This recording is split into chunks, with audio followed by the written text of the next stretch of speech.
Irmãos, na semana passada, eu falei um pouquinho sobre dons, especificamente sobre o dom de línguas, com base em Lucas. Não sei se vocês lembram, mas eu falei que traria uma relação de continuidade com o que o Daniel tinha falado há 2 semanas atrás. Ele falou um pouquinho sobre o Espírito Santo na perspectiva de João. Eu trouxe um pouquinho da perspectiva de Lucas e prometi a vocês que traria hoje a perspectiva de Paulo. Tudo isso porque são perspectivas diferentes sobre o mesmo assunto, que não divergem, mas pelo contrário, se conversam. E cada uma delas tem a sua aplicação. E hoje a ideia é trazer uma aplicação para o contexto da igreja. E antes de qualquer coisa, irmãos, eu sei que no nosso meio pode ter pessoas que já tiveram mais experiências com dons, pessoas que usaram mal do dom, abusaram e etc., o que eu lamento profundamente. Entretanto, nós vimos na semana passada que o dom é do Espírito, é o Espírito que dá. É Deus quem dá o seu dom para a igreja, para aqueles que converteram a Jesus, receberam o Espírito Santo, automaticamente eles podem ser usados nos dons do Espírito.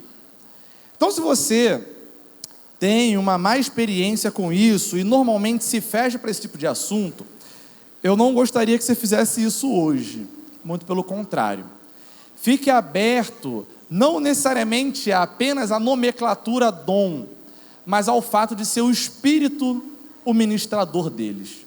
É o Espírito quem ministra, é o Espírito que dá. E aqui nós estávamos num momento de louvor, bem fervoroso, cantando: o Rei de toda a terra está aqui. E eu gostaria muito que você tivesse consciência do que é isso. Do que é analisar as descrições de Deus, que quem Deus é soberano, o Rei de toda a terra, e falar: Ele está aqui. E o meio de nós percebermos a revelação de Deus e o fato dele estar aqui é pelo Espírito. Espírito que é o doador dos dons. Então, por isso que a comunidade Cristã Zelo, como uma comunidade carismática, é daquelas comunidades que sempre estimula uns aos outros em momentos de oração. E aí fala: vamos orar uns pelos outros. Se você tiver uma palavra, você fala para a pessoa a palavra que está sentindo. Impressões, visões, sentimentos, comunica. Porque nós cremos que a partir do Espírito, aquilo que o Espírito me comunica pode edificar a vida do irmão. E aí, na mesma linha, quantos de nós, também não já foram abençoados com alguma palavra, alguma profecia, alguma coisa que outro fez, que você nota que foi pelo Espírito, que aquela pessoa não sabia aquilo que estava acontecendo comigo? Não só isso, mas quem já experimentou de cura física depois de receber uma oração, ou testemunhou de uma cura depois de uma oração? Tudo isso é a manifestação do Espírito, pode ser chamado de dom. Mas como meu tempo aqui é curto para falar de todos os dons possíveis, eu queria falar com vocês uma coisa. Nós, na comunidade Cristã Zelo, temos um departamento, e eu quero fazer um jabá da minha parte agora. Temos o departamento profético da comunidade Cristã Zelo. Aqui nós falamos sobre dons, nós falamos sobre a relação do homem com o Espírito, da igreja com o Espírito Santo. Nós ensinamos minuciosamente, com base na Bíblia e na experiência, obviamente, como nós podemos nos relacionar com o Espírito Santo, no contexto comunitário e de serviço. Nós estamos fazendo isso já há uns 4 anos. E vamos seguir fazendo.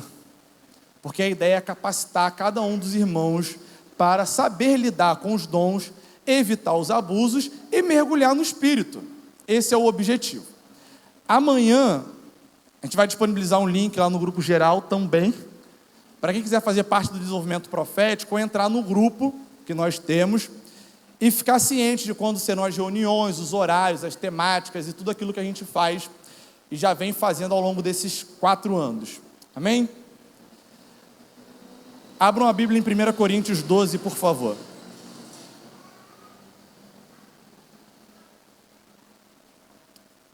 Minha leitura vai ser na Almeida 21, tá, gente? 1 Coríntios 12, E eu preciso trazer uma contextualização para vocês, que é o seguinte.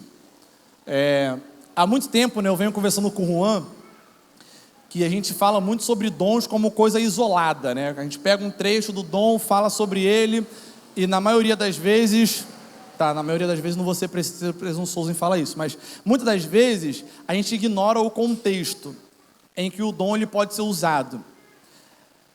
1 Coríntios 12, 13, 14, Paulo fala sobre dons.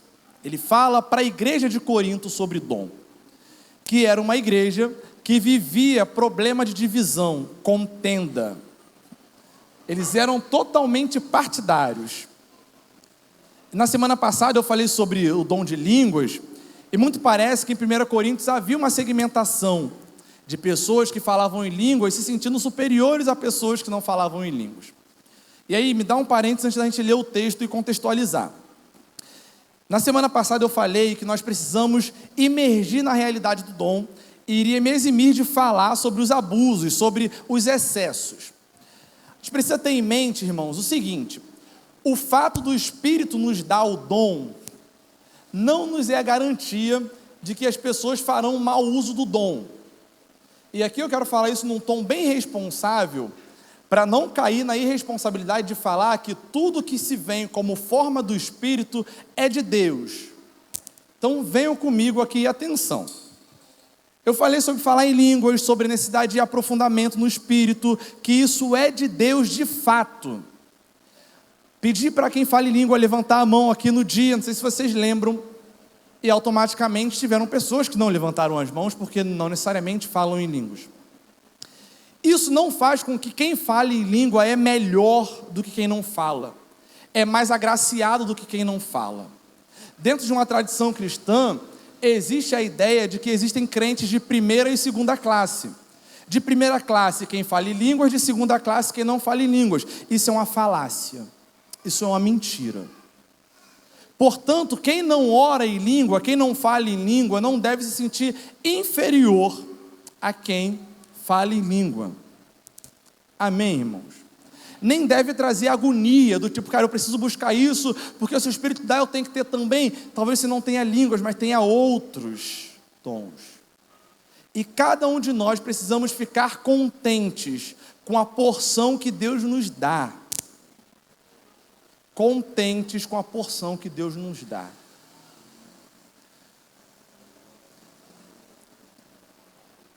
Então, apesar de ser cheia do Espírito, de ter muitos dons, agora a gente volta para o texto de Corinto. A igreja de Corinto experimentava muitos excessos, e por isso Paulo destaca 1 Coríntios 12, 13 e 14. No capítulo 12, ele tem um foco em mostrar que existem diversidade de dons. Normalmente, quando a gente pensa em 1 Coríntios 12, a gente lembra da parte do corpo, que há diversidade no corpo, diversos membros. Então, também há diversidade de dons. Talvez não vai ter dons iguais. Talvez a minha forma de orar em língua, por exemplo, não vai ser igual a do Everton, do Daniel, da Evelyn. E está tudo bem, é a diversidade do corpo.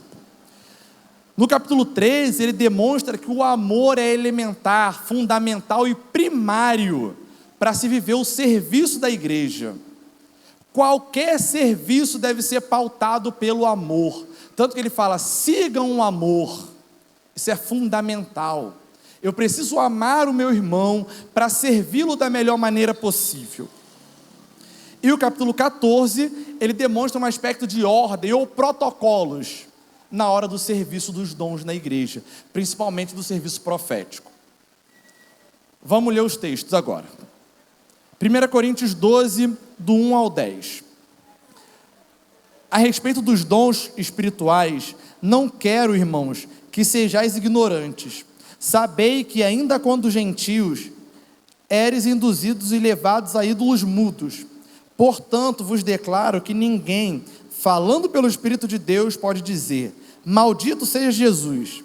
E ninguém pode dizer, Jesus é o Senhor, a não ser pelo Espírito Santo.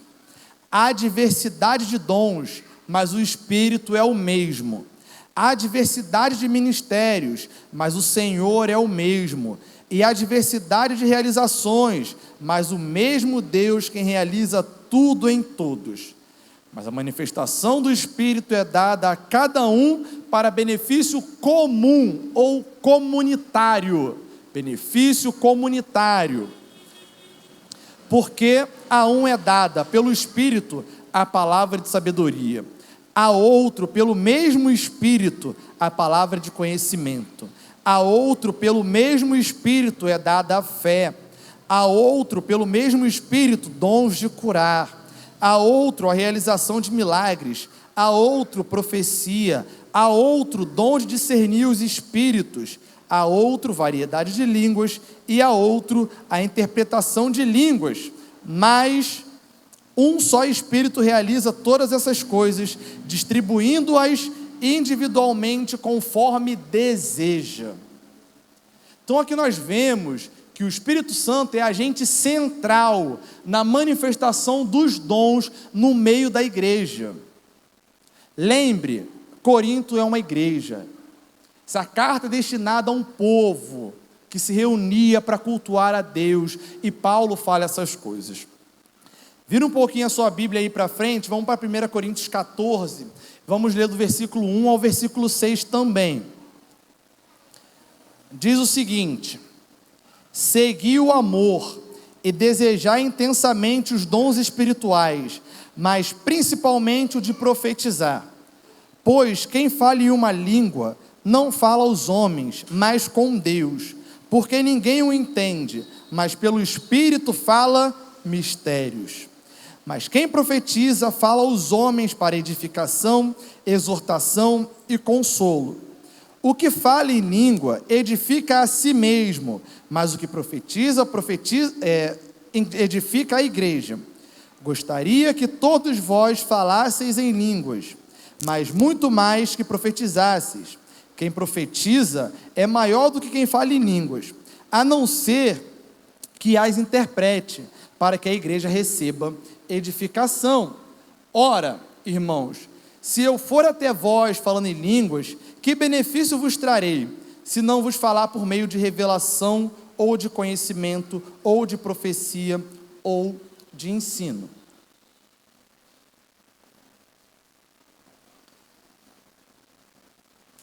Então, nós vemos que Paulo está trazendo uma base sólida para que a igreja de Corinto entenda sobre o funcionamento desses dons.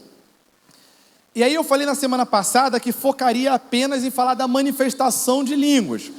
E hoje traria o aspecto regulador ou normativo dele. O primeiro, irmãos, é que falar em línguas tem um objetivo, segundo Paulo. E o objetivo do falar em línguas é edificação pessoal. Falar em línguas não tem como objetivo validar que aquilo que eu vou profetizar depois é de Deus. Não tem o objetivo de confirmar que eu estou cheio do Espírito aqui enquanto estou pregando, falando em línguas e sapateando. Não, não é isso. O objetivo é edificação pessoal, é no meu momento com Deus. Tal como a oração é uma disciplina espiritual, que eu oro e me sinto fortalecido, no meio disso eu posso orar em línguas e me sentir edificado. Portanto, perceber que o falar em línguas está sendo eficaz só é possível individualmente. Externamente, eu não tenho como olhar para o Everton falando em língua e falar se ele está fingindo ou não. Eu não posso fazer isso, porque o meio de validação é interna. É a pessoa no seu íntimo se sentindo edificada. E aí, para quem ora em língua, naturalmente, eu falei isso no desenvolvimento profético no ano passado, que nós temos que avaliar se aquele impulso de falar desenfreadamente línguas foi apenas um falar por uma prática rotineira, ou se aquilo me trouxe edificação. Então, no meu momento de oração, eu comecei a orar em línguas, eu preciso perceber-me edificado. Eu preciso me sentir encorajado, fortalecido internamente depois dessa ação. Também não é o objetivo do dom de línguas eu comunicar alguma coisa a uma outra pessoa e ela se virar para entender. Do tipo, vou orar pelo Mateus e começo a orar com ele em línguas. Não faz o menor sentido. de acordo com o objetivo do que é falar em línguas. Então, se eu chego para ele falando diversas palavras em línguas, eu vou contra o que Paulo acabou de falar aqui. Que indo até o irmão ou até a igreja, é ideal que eu fale palavras que sejam conhecidas, seja conhecimento, sabedoria ou revelação. Então, para isso, o dom de línguas não serve. Não serve para eu colocar a mão no irmão e orar por ele. Não, não é esse o objetivo. É meu, é pessoal. E aí, entra um aspecto do culto público. Estamos no culto público e começa um monte de orações em línguas. O que a gente faz, irmãos, com isso? Definitivamente, nada. A menos que eu estou aqui com o microfone na mão e comece a falar em línguas desenfreado e alguém tenha a capacidade de interpretar o que está sendo dito. E aí, se eu, como um comunicador aqui agora, começo a orar em línguas e não tem alguém aqui que interprete aquilo que eu estou falando na condição de comunicador, eu estou fazendo em vão, porque senão está trazendo edificação para a igreja. Portanto, Paulo fala que quando eu estiver no culto público e começa-se alguém a falar em língua, é necessário que haja um intérprete. É necessário que haja um intérprete. Dessa forma, existem irmãos capacitados para interpretar línguas o tempo todo, dos quais eu falo assim, a Scarlett aqui é a irmã que tem um dom de interpretação, se você orar em língua, fala com ela que ela vai interpretar para você. Não parece. Parece que tudo é muito místico. Totalmente místico. Alguém ora em língua do seu lado, num culto público, e você começa a se sentir, olha, eu estou entendendo o que essa pessoa está falando. Pois bem, está acontecendo essa dinâmica de um falar e o outro interpretar. E quando acontece a interpretação, Paulo diz que precisa que esse intérprete fale, porque pode ser que esteja acontecendo um momento bem profético. E tudo isso pode parecer estranho, mas na semana passada eu falei que o místico ele pode sim soar estranho. E se a gente tentar racionalizar algumas movimentações do Espírito, a gente pode perder algo precioso. Portanto, o meu intuito, quando eu falei de tentar falar com responsabilidade, é falar que pode ser estranho sim a movimentação do Espírito, nós não podemos desprezar isso, mas nós temos uma forma de fazer. E se nós seguirmos essa forma de fazer, isso vai gerar edificação para a igreja. Amém, irmãos? Fechado o aspecto das línguas, vamos falar sobre outros dois blocos de dons. O primeiro são os dons de revelação e depois os dons de poder. Os dons de revelação, ele tem uns ramos, que é a profecia, palavra de conhecimento, sabedoria e discernimento de espíritos. Começando pela palavra de conhecimento, ela diz respeito a comunicar uma informação divinamente inspirada sobre uma pessoa, normalmente relacionada com o passado ou o presente dessa pessoa. Isso há um consenso. E aqui, irmãos, eu tenho trabalhado com os irmãos do desenvolvimento profético, para quê? Para a gente não ficar tentando analisar as movimentações e falar, opa, a palavra de conhecimento está acontecendo, opa, agora é profecia. Não, irmãos, deixa o Espírito agir.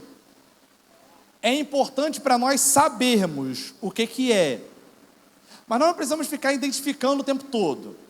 Por exemplo, vamos supor que eu não sei quem seja o Daniel, e chego para ele e falo, irmão, eu vejo Deus te fazendo prosperar no local que você trabalha, eu vejo muitos hambúrgueres e atendimento de pessoas. Eu, não sabendo dessa informação, não sabendo mesmo, tá, gente, assim, um parêntese. Tem gente que já sabe da informação previamente, tá? E diz que está falando alguma coisa acerca de Deus, e nem sempre é, tá? Mas Yuri, o que eu faço com isso? Eu vou falar um pouco mais à frente. Então é necessário que a informação seja totalmente desconhecida. Então quando você aí tiver, poxa, eu recebi uma informação sobre a Evelyn, cara, ela é realmente divinamente inspirada, ou você já ouviu, já viu no Instagram, sabe? Tudo isso precisa ser medido. de verdade, isso é um serviço responsável. Porque se eu sei previamente um pingo da informação, não é o Espírito que está me inspirando, não. E a gente precisa de responsabilidade com isso. Então, se eu não sei, o Espírito inspirou. Se eu sei, é a tua mente. E assim, não fala como se fosse do Espírito. Você pode falar, irmã, eu estava aqui no culto e, poxa, me veio na memória essa situação. E eu queria orar com você sobre isso, cara. Show de bola. Age de maneira responsável. Porque se você atribui ao Espírito uma coisa que o Espírito não está fazendo, isso pode ser extremamente danoso para a pessoa que está ouvindo. Porque a pessoa pode confiar no que você está falando e confiar que Deus está falando e Deus não está falando. E isso gera uma expectativa em algo divino que não é divino, é de um charlatão. E desculpa falar isso, porque você está agindo como tal se fizer dessa maneira. Palavra de sabedoria tem a ver com solucionar um problema ou um conflito com uma base na informação do Espírito. Isso acontece muito, sabe aonde? Nas reuniões de gabinete e reuniões pastorais. Que a pessoa chega normalmente falando, olha, eu não sei o que fazer, tem essa situação difícil e etc. E alguém vem com um conselho que parece que clareia as coisas para você. Fala assim, como eu não pensei nisso antes? Como essa palavra trouxe um refúgio, uma direção, uma coisa que eu não entendia e agora eu entendo. Isso pode ser um elemento da palavra de sabedoria acontecendo. Discernimento de espírito tem a ver com a capacidade de entender se uma pessoa está falando por Deus ou não. Abram a Bíblia em Atos 16, por favor. 16. E aí, irmãos, enquanto vocês abrem, uma coisa. Os irmãos na EBD começaram a falar, inclusive semana passada, o Matheus falou agora, sobre as questões de heresia que existem e que existem há muitos anos, ok? Quando você se depara com uma pregação, com vídeos na internet, de coisas que não são bíblicas, notadamente que contrapõem a doutrina bíblica, você não precisa fazer uma análise para saber qual é o espírito que a pessoa está falando, ok? Poxa, se a pessoa nega questões básicas da fé, você não precisa buscar saber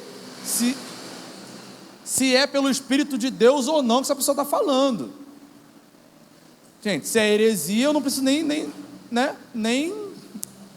questionar, assim, é fato que não é de Deus. É fato que vão ter coisas que as pessoas vão pegar um texto bíblico isolado e vão falar como se fosse uma autoridade divina falando uma coisa totalmente fora de contexto. A gente não precisa olhar para saber qual o espírito que está falando. Um exemplo do que é esse dom de discernimento de espírito é esse texto que a gente vai ler agora em Atos 16.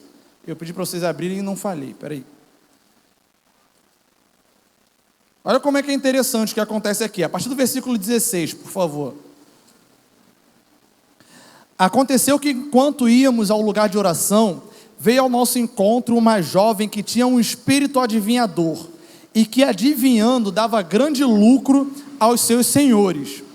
Seguindo Paulo e a nós, ela gritava, estes homens são servos do Deus Altíssimo, eles vos anunciam o caminho da salvação. Ela fez isso por muitos dias, mas Paulo, já aborrecido com isso, voltou-se e disse ao Espírito, eu te ordeno em nome de Jesus Cristo que saia dela. E na mesma hora ele saiu. Então note, o que está acontecendo aqui é algo verdadeiro. A menina não estava falando algo enganoso, não era uma heresia, não era um contraponto a uma realidade da fé cristã. Ela estava falando que Paulo e os homens que estavam com ele estavam anunciando o caminho da verdade e eles eram servos do Deus Altíssimo. Bem, sem discernimento é comum que você fale, pô, obrigado, hein? É isso. Pô, que bom, graças a Deus. Olha, até a adivinhadora está reconhecendo que, né, eu sou de Deus. Então, Paulo não vê isso com bons olhos. Ele discerne que a influência que estava por trás da menina não era de Deus e repreende aquilo. Isso é discernimento de espírito. Isso é entender que até mesmo uma mensagem que é verdadeira pode não estar sendo inspirada pelo Espírito de Deus. E aí como é que se verifica isso? Já que a mensagem é divina, o aspecto intelectual não funciona nessa hora. Precisa do Espírito. Submissão ao que o Espírito pode comunicar. O discernimento que vem de Deus. E então chegamos na profecia, que também é um ramo dos dons de revelação. Você já foi impactado por uma profecia que alguém já falou para você que ia acontecer e de fato depois de um tempo aconteceu? Não é de ficar pilhado, tipo assim, caraca, a pessoa falou que ia acontecer isso e assim, aconteceu. Normalmente eu falo que os dons e manifestações e expressões dos dons são uma forma de nós observarmos que Deus está nos vendo, na nossa pessoalidade, naquele detalhe que acontece com a gente. O irmão termina de orar e fala: irmão, eu sinto isso sobre você, eu sinto Deus te encorajando. Aconteceu comigo, se eu não me engano, no mês retrasado, estava passando por uma questão muito difícil, pessoal. Estava orando a Deus, nossa Deus, assim, tem sido bem difícil. Eu tenho me sentido enfraquecido. E aí, em um desses dias, eu ia começar um momento devocional e um irmão aqui mandou uma mensagem para mim em áudio. Eu não vou falar quem é o irmão para ele não se exaltar, né? A gente precisa manter a humildade. E aí eu vi aquele áudio e falei assim, poxa, eu não vou ouvir agora, vou deixar para depois. Mas me conhecendo, e quem me conhece sabe, que se eu deixar para depois, vai ficar para o ano que vem, irmãos. Assim. E aí eu falei, vou ouvir esse áudio. Aí estava lá com a minha Bíblia aberta, né, um livrinho, musiquinha de fundo, né, quem não faz isso. E aí eu ouvi o áudio, o irmão falou, irmão, eu estava orando por você agora, estou saindo para trabalhar, e Deus me falou comigo que Ele estava te dando força para perseverar. Você está passando por um período que precisa de perseverança e Deus está te fortalecendo para isso. Gente, foi o melhor áudio que eu ouvi esse ano até agora, assim. E ainda bem que eu tinha ouvido, porque eu iria mais uma vez me lamentar diante de Deus, que eu estava passando por um período difícil. E está vendo como não foi nada muito místico? Foi uma mensagem em áudio. Mas na próxima vez mandem mensagem mesmo, tá? Não manda um áudio não. Um áudio. E aquilo me trouxe um encorajamento, irmãos. E é assim que o dom acontece e funciona na prática.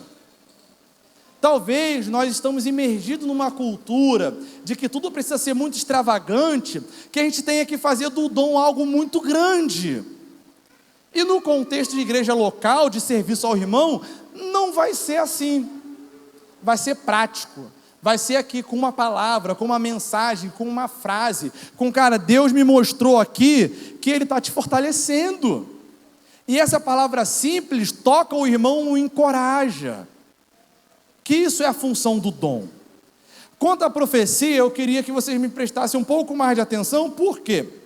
Nós estamos em ano político, tendo um monte de guerras acontecendo aí, e muita gente sendo arauto do apocalipse. E mais uma vez, eu gostaria de ser responsável a falar sobre o dom de profecia. E aí eu trouxe aqui um tópico do que ele é e o que ele não é. E é inevitável que eu não fale isso com tanto fervor, mas queria tratar com o pé no chão mesmo. 1 Coríntios 14, no versículo 3, Paulo vai falar que o dom de profecia tem um objetivo, ou objetivos. Ele diz, mas quem profetiza fala aos homens para edificação, exortação e consolo. Então a profecia no Novo Testamento, ela tem essa função, edificar, consolar e exortar. Não tem como função necessariamente adivinhar o futuro. ainda que isso possa acontecer, mas não é função primária. Esse dom, ele tem em si alguns elementos que valem a nossa atenção. Eu posso receber uma mensagem profética por meio de visão, por meio de uma mensagem audível, por meio de insights e sonhos. E se você tiver um sonho que você acha que é profético, não fala para o ChatGPT interpretar isso para você. Em nome de Jesus. Nem vai naquele livrinho que é um atlas que tem lá, Atlas dos Sonhos. Sonhei com mosca, é um sinal que vai alguém morrer. Calma. Eu sempre dou um exemplo no desenvolvimento profético, que às vezes a gente pensa numa figura e a gente associa essa figura com alguma coisa. Por exemplo, eu sempre uso o exemplo, vi uma serpente. Serpente é quem? Ok? O pessoal está calejado. Na Bíblia, a figura da serpente, ela pode aparecer como Satanás. Pode, não pode? Pode. Mas em João, vai falar que Cristo é como a serpente que Moisés ergueu para poder livrar o povo da praga. Então, se você nota, viu um leão. O que é o leão? Leão da tribo de Judá, né? Mas Pedro vai falar que Satanás está ao nosso derredor como um leão, pronto para nos tragar. Tragar e estragar, né? Então, irmãos,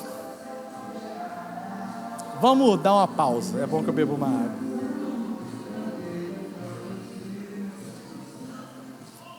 Falando sobre dons é uma boa hora para quê? Para testar, não é não? Desculpa, vá.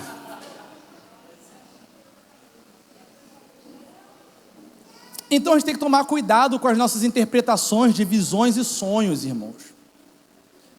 Falo num tom irônico e de brincadeira sobre o ChatGPT, o Atlas, mas é sério. Porque se uma palavra é do Espírito, o Espírito precisa revelar. E aí os irmãos que fazem parte do desenvolvimento profético também bem sabem que quando chega para mim com uma, olha, eu tive uma impressão que acontecia isso, isso e isso em meio dos louvores. A minha pergunta sempre é a seguinte: e o que você entendeu disso? O que você entendeu com isso? Ou o que a gente faz com isso? Porque se a revelação ela tem um propósito, ela tem que ir para algum lugar. Yuri, eu vi borboletas passeando em meio ao louvor. Show! E o que a gente faz com isso?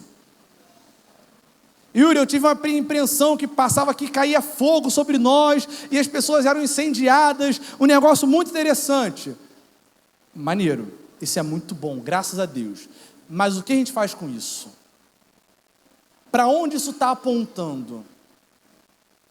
Porque para mim seria muito tranquilo, gente, assim, eu teria capacidade, se não fosse o Espírito e o estudo, de chegar aqui e falar, irmãos, eu vi o fogo caindo do céu sobre nós e as nossas cabeças cheias.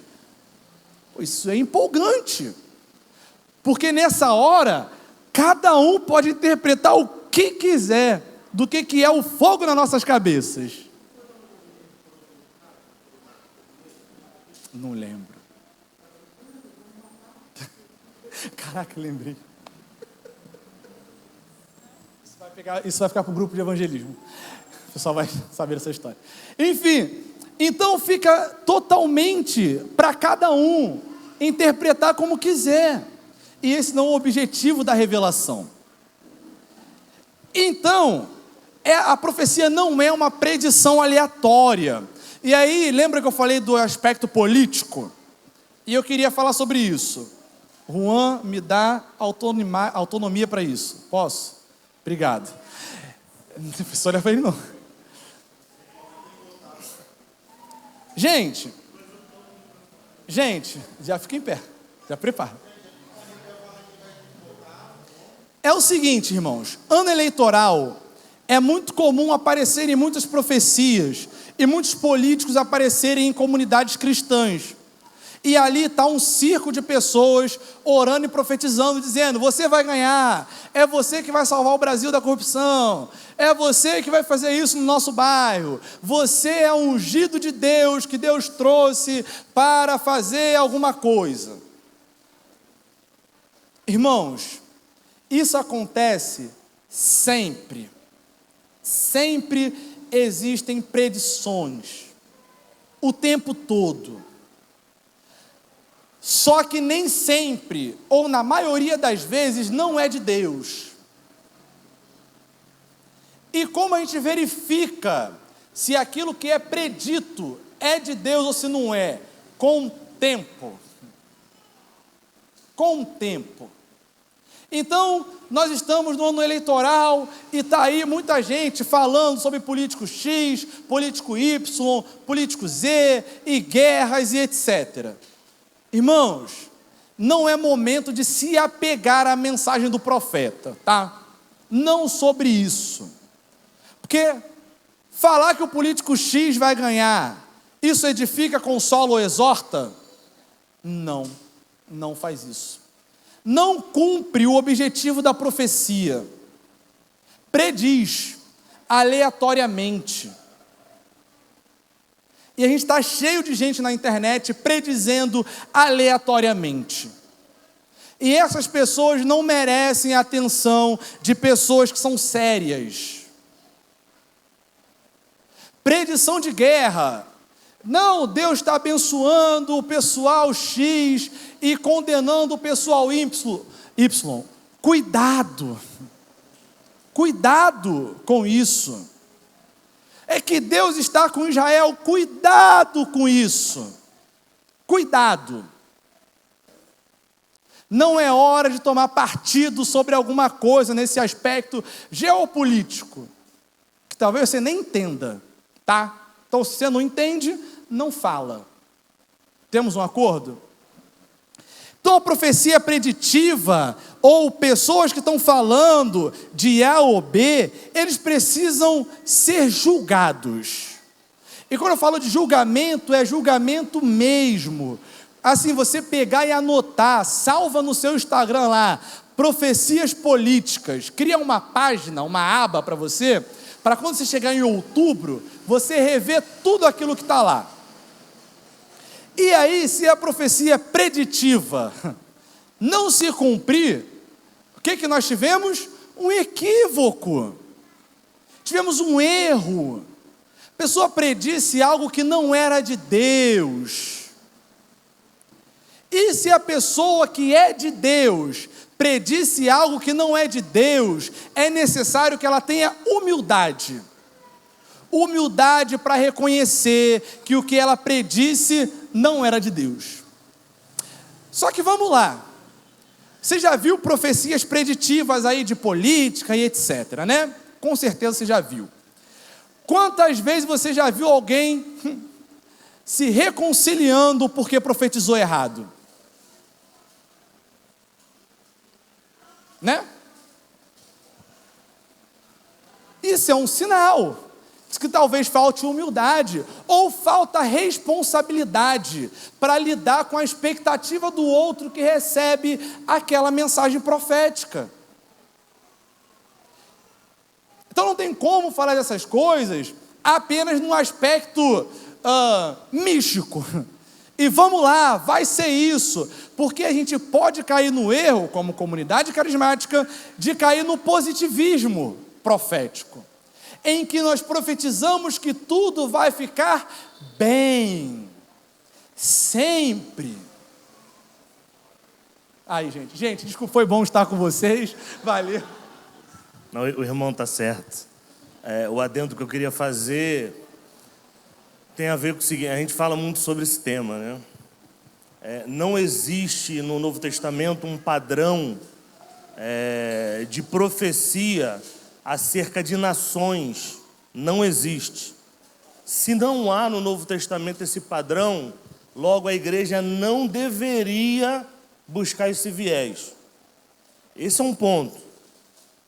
Porque tudo que está relacionado à profecia e nações no Novo Testamento tem a ver com o plano de Deus. E o plano de Deus é soberano. Jesus fala em Mateus 24 sobre as nações, o que vai acontecer. Isso não cabe aos profetas de hoje, porque a profecia do Novo Testamento, ela se baseia nos 3 pontos que o Yuri falou. E ela tem uma relação direta com a igreja. Então, irmãos, assim, um conselho: desconfie com toda a paz no coração de qualquer palavra profética envolvendo política. Ah, mas eu quero muito o bem do meu país. Isso é uma coisa, irmão. Se você é brasileiro e não quer o bem da tua nação, isso é uma coisa errada. Agora, desconfie. Por quê? A nossa relação cristã carismática, ela se relaciona muito bem com os profetas americanos, e não deveria. E o que acontece com isso?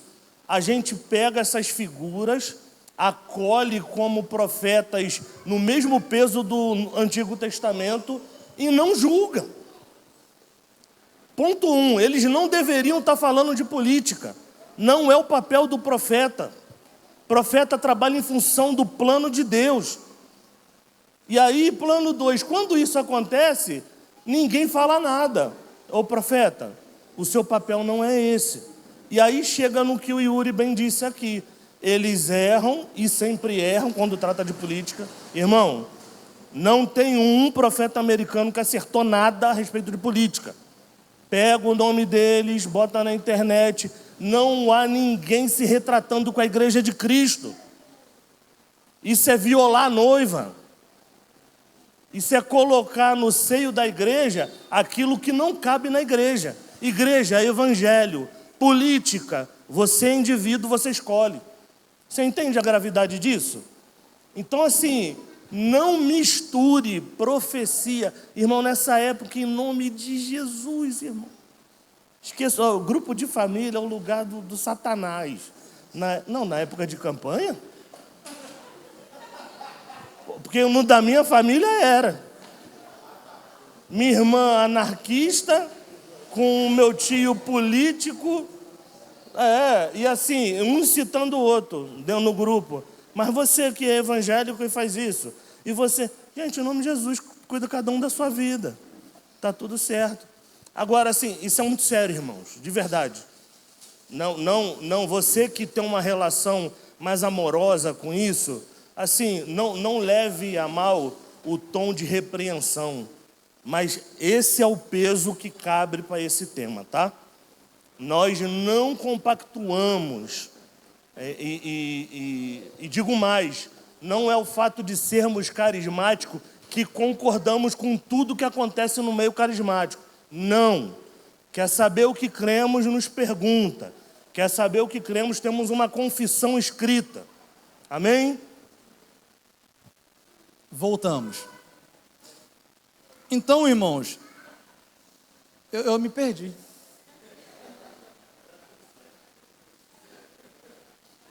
Vamos pular o tópico.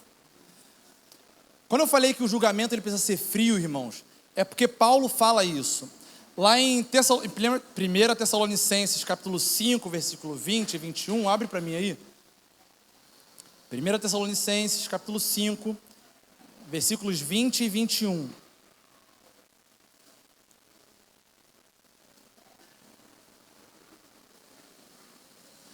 Diz o seguinte: não desprezeis a profecia, mas examinando tudo, conservai o que é bom. Você nota que ele não fala para você analisar quem fala, ou examine quem fala, mas examine a mensagem que você recebe. Examinando a mensagem que você recebe, fiquem com o que é bom. Porque no Novo Testamento, a profecia ela pode ter erros, ela pode ter equívocos, ela pode ter, no meio de uma mensagem verdadeira, algum elemento que talvez não foi bem interpretado por quem recebeu a mensagem. E aí a gente poderia fazer uma análise de um texto que tem em Atos, mas a gente não tem tempo para isso. O que você faz? Desenvolvimento profético, tá? E aí a gente vai fazer a análise dos textos que falam sobre interpretação de palavras. Então a gente precisa examinar. E como a gente examina a profecia? Primeiro tópico, conformidade com as Escrituras. E aí entra muito no que o Juan falou aqui agora. O Juan já deu um spoiler. O objetivo da profecia no Novo Testamento, ela é um. Saiu disso, desconfie. O Juan foi bom em não falar rejeite. Ele falou desconfie. Tudo bem. Por mim, rejeita. Porque se não traz consolo, exortação, nem edificação, não é profecia. Se não é profecia, rejeita. Não cumpre o papel. Mas vamos ficar com o que o bispo falou. Tenha cautela, tá? Então, tem conformidade com as Escrituras? Um exemplo de uma coisa que eu já vivenciei no meio de um local. Caraca, gente, assim, eu já tive cada experiência relacionada com dons, boas e ruins, que vou te falar. Mas uma delas, nós estávamos numa igreja e acontecendo um fervor. O irmão chega para uma pessoa casada e falou o seguinte: Deus está separando uma pessoa para você no meio dessa reunião, para você casar com ela. Mas assim, já casou.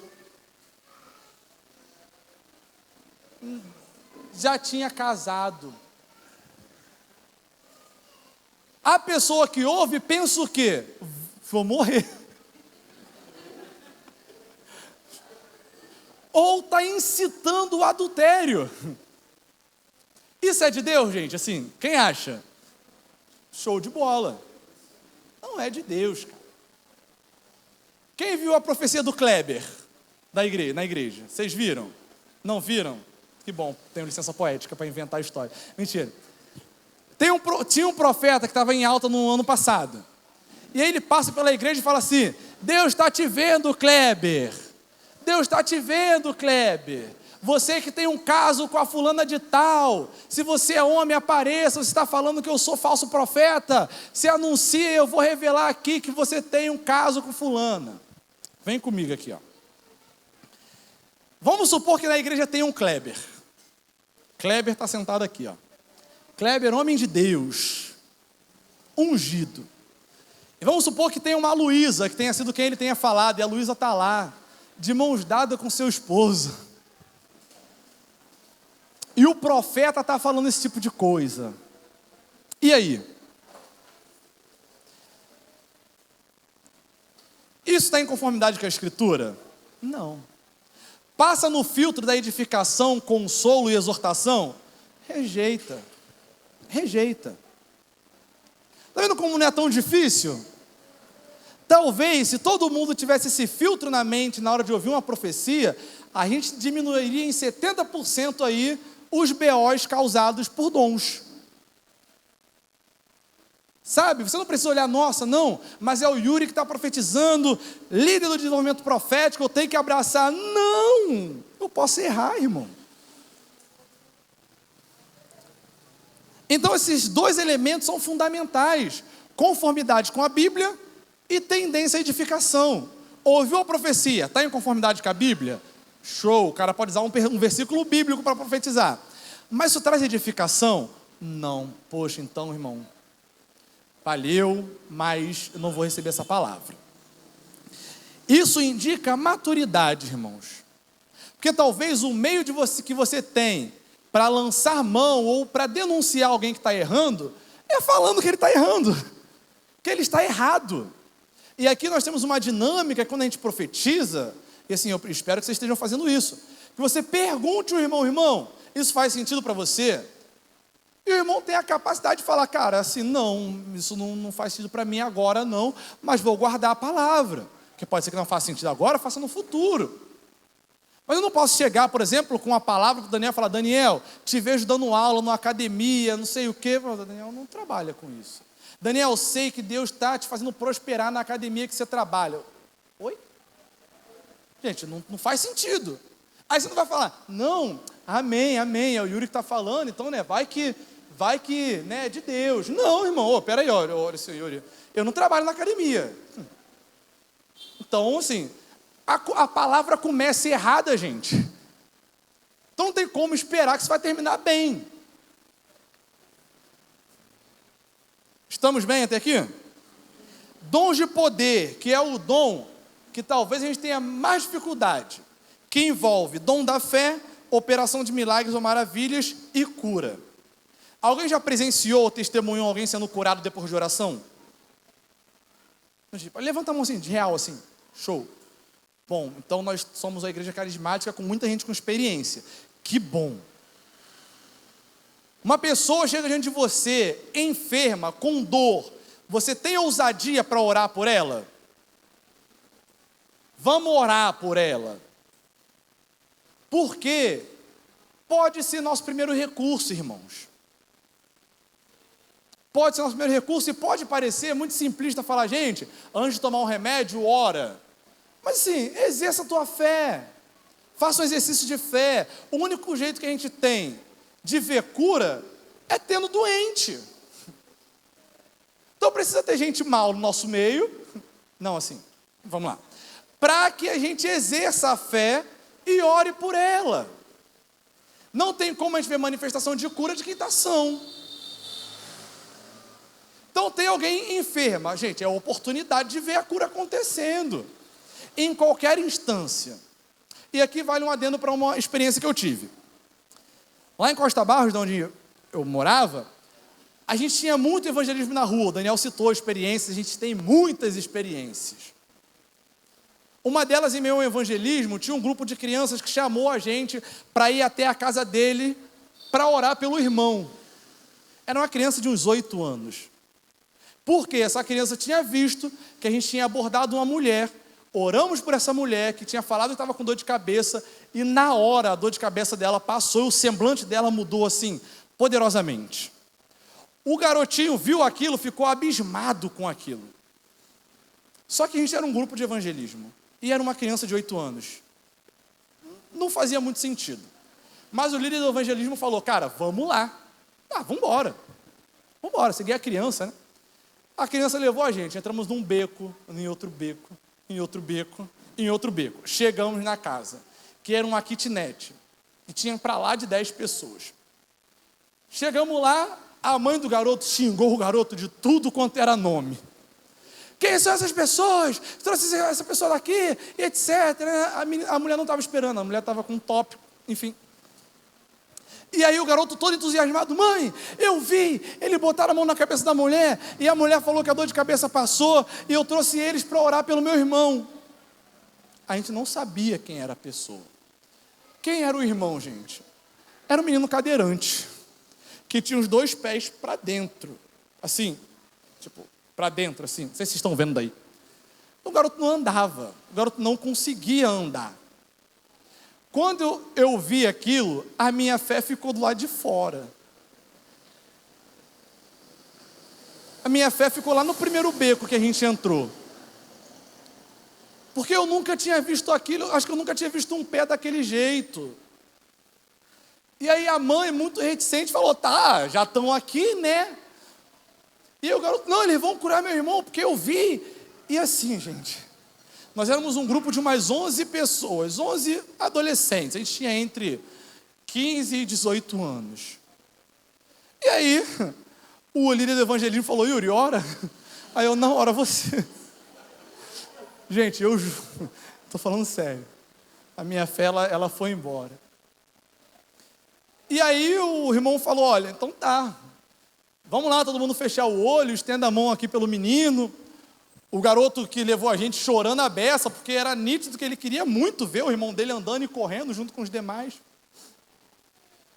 Daí começa a ser oração, e aí a gente faz o seguinte, né? A gente não acredita que na primeira oração pode haver cura, então a gente estabeleceu uma ordem. Ó, ele via orar, depois eu, depois uma menina, depois o outro, depois o outro. Tá, 5, tá bom, né? E aí, fechamos os olhos, o rapaz se ajoelhou, botou a mão no pé do garoto. Ele falou, Senhor Jesus, irmão, a gente ouviu um estalo. Sabe quando você é mais velho, você mexe na coluna e faz assim, ó, e a coluna, trec. A gente ouviu esse estalo. E o garoto botou o pé no chão. O pé do garoto ficou reto, gente, assim. E o irmão dele, assim, agora você vai correr com a gente. E aí, assim, notadamente na sala, toma-se um ar de graça de Deus, né? Eu acho que foi a coisa mais, assim, bizarra que eu já vi.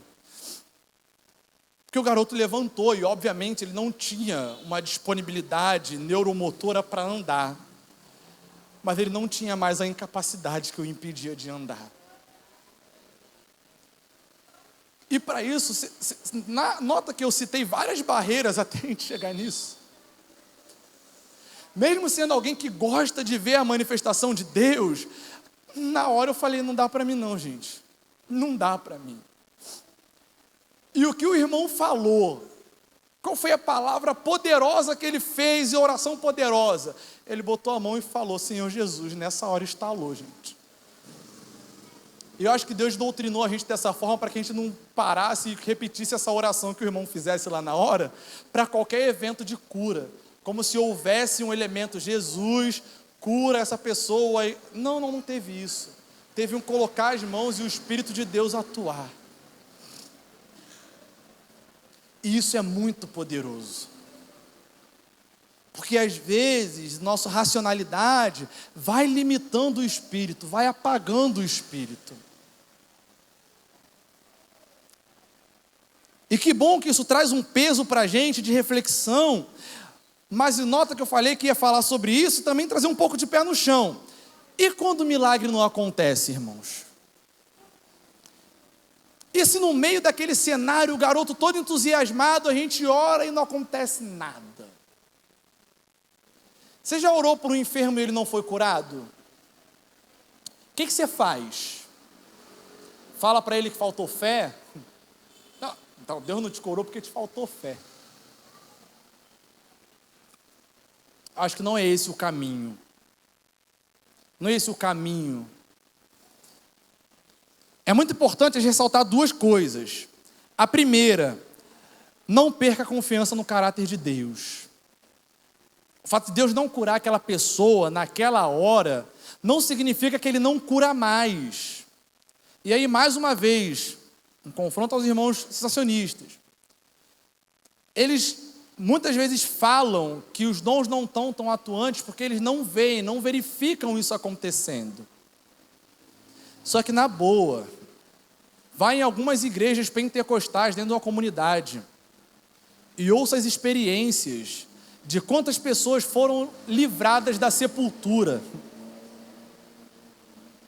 Os irmãos que fazem trabalho indo em hospital, quantas pessoas desenganadas pelos médicos não tiveram a sua cura por meio de oração. Então, invalidar o dom pela experiência é muito pouco, porque tem muita gente tendo experiência, e é necessário validar a experiência de quem conta testemunho. Então o caráter de Deus não muda, Ele não é mentiroso, porque você não viu a cura na hora. E um segundo ponto muito importante, não culpe a pessoa. Ainda que fé seja necessário, ela não é o agente que cura. O agente que cura é o Espírito. É Ele que cura. A nossa fé nos leva até a pessoa.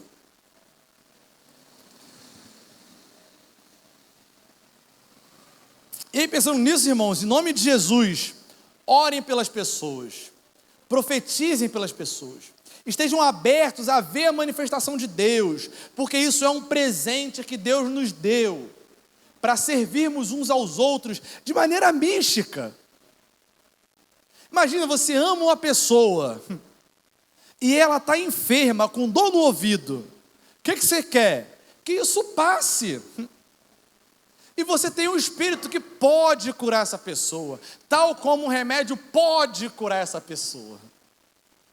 Então, entre um que pode e o outro que pode, vamos no Espírito primeiro. Vamos lá, ora, verifica, exercite a sua fé.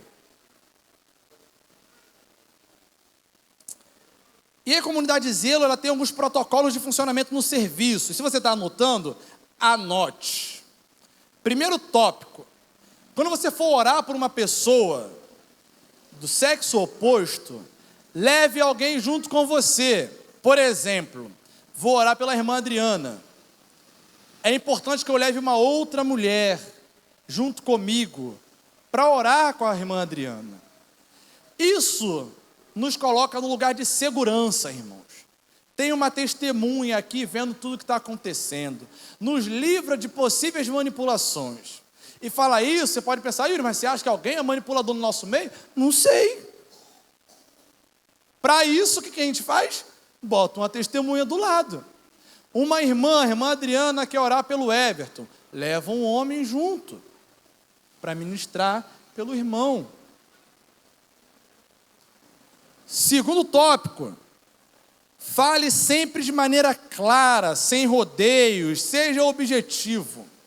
Você não precisa enfeitar o pavão para dar uma palavra profética. Você teve uma visão, conta a visão, conta o que você entende e o que a pessoa precisa fazer a partir disso. Ponto. Você fala, não, mas eu tive uma visão muito estarrecedora. Não, gente, você teve uma visão, tá? Fala o que foi, narra a visão. Então, novamente, fala a visão, o que você interpretou e qual é a aplicação disso. Esse é o objetivo da profecia. Ela é objetiva, na verdade. Esse traz edificação, consolo e exortação. Terceiro, evite o choro e o emocionalismo na hora da palavra. Na hora que você está comunicando, não pode ter dúvida. Então você começa a falar, estou falando aqui, começa a chorar, porque aquilo é muito impactante. Respira, limpa o choro, obrigado Maria Flor, para de chorar e fala. Por quê, irmãos? É um serviço maduro, novamente. Eu sei que você pode ser tocado pela palavra. Por isso, deixa quem está recebendo a palavra chorar. Você que está comunicando, não. Não faça atos proféticos. Amém? Então, eu vejo Deus te renovando, Daniel. Aí eu jogo um copo d'água na cabeça do irmão. Não, assim não precisa, né? Porque o mais importante não é o ato em si, é a comunicação. E por último, deixe espaço para a pessoa que recebeu a palavra dar o feedback. E aqui é necessário humildade. Tanto de quem está falando, quanto de quem está recebendo a palavra. Você precisa ser maduro para falar e para ouvir. O intuito não é descredibilizar o irmão. O intuito é dar um feedback. O irmão pode ter ouvido errado. E está tudo bem. Amém?